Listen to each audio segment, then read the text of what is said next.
Hello friend. तर सकाळी सकाळी आलो आहे रानामध्ये आणि ही म्हणजे पहिली कापणी झाली आणि दुसरी कापणी फुटली इकडं एवढ्या पाडग्यात. आणि पुढं दिसतंय ना तेवढे 2 वाफे कापायचे आणि कडाचा बाकी आहे आणि फुटू राहिला आहे. आणि इकडं आपला जुना घास आहे, सकाळी सकाळी कापून गायांना घालावं लागेल.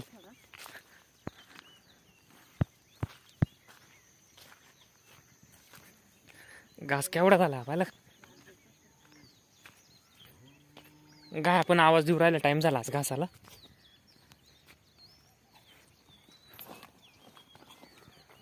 तर चला सुरुवात करतो घास कापायला आता. जावायचा मस्त वाढलाय तिकडे, ते तुरे दिसे वर, तर आलाय बरोबर शेजानी. म्हणजे हा बिडून तसंच तिथून तसंच सुरुवात अशी अशी अशी होणार तिकडं परत. तर चला घेतो उरकून. Hello friend. तर सकाळी रानात आलो होतो घास कापायला, तर घास कापून झाला आहे. तर पूर्ण हा एक वाफा कापला, म्हणजे त्या निमुनीच्या झाडात, म्हणजे त्या बागेपासून ते इथपर्यंत पूर्ण एवढा लांब लचक वाफा कापावा लागतो. कारण गाया पण भरपूर आहे ना, 6-7 गाई आहे ना. गाय आहे, शेळ्या आहे, सगळ्यांना मग घास पुरत नाही ना. जास्त करून घास जादा खात्या गाई, पण घास आवडतो गाईंना. आणि 2 वाजे काढले होते, म्हणजे एका वाफ्यात 2 वाजे निघाते या पूर्ण वाफ्यात. 1 वाजता टाकलं सकाळी, म्हणजे कापून झाल्यानंतर अर्धा नेऊन टाकलं आणि आता अर्धा. कारण सकाळचा घास लय जड राहतो गो, दैवर राहतं घासावरती. हे बघा किती दैवर आहे घासावर.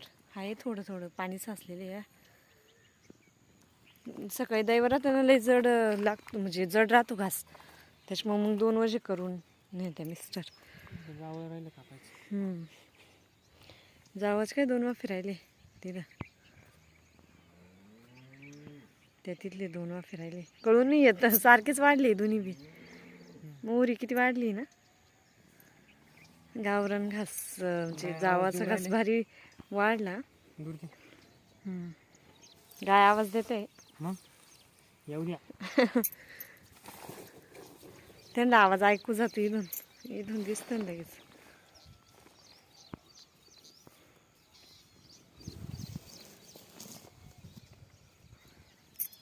उंदरं काय हटती नाही हा. उंदरांना गोळ्या ठेवल्या होत्या तरी हटत नाही उंदरं. वाढेल घास असला का ते उंदरच लागतं का हो घासाला. मी काय किती होल पाडलेले, इथं तर केवढं पाडलंय. माझा इथं तर डायरेक्ट पायच गेला होता होलामध्ये.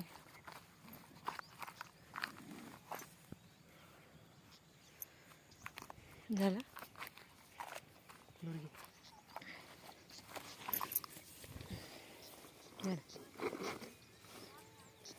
गाडीवर न्यायला लांबलचक बांधालात का?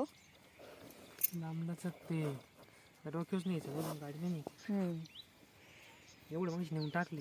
हा ना, 2 वर्ष होते एका वाफेमध्ये. वाढलेली ना घास, भरपूर वाढलेलं आहे.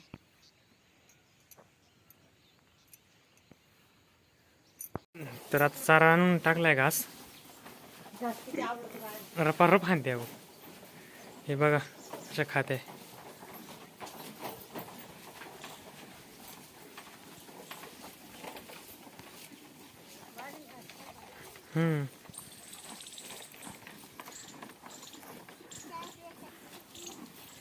रपारप खाते घास.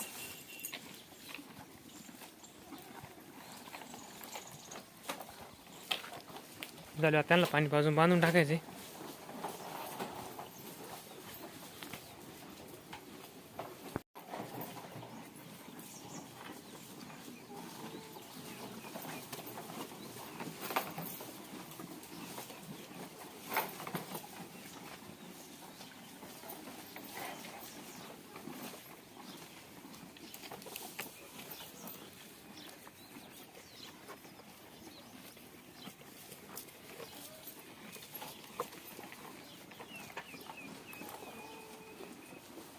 Hello friend. तर 5 वाजले, सोनू आणून त्यांना जायचं आहे आता गळिमला. पिलू माग लागली काय तुया खोक राहिली जायचं. दाजी पण आली आणि सार्थक पण आलं, त्यांना जायचं आहे आता गळिमला.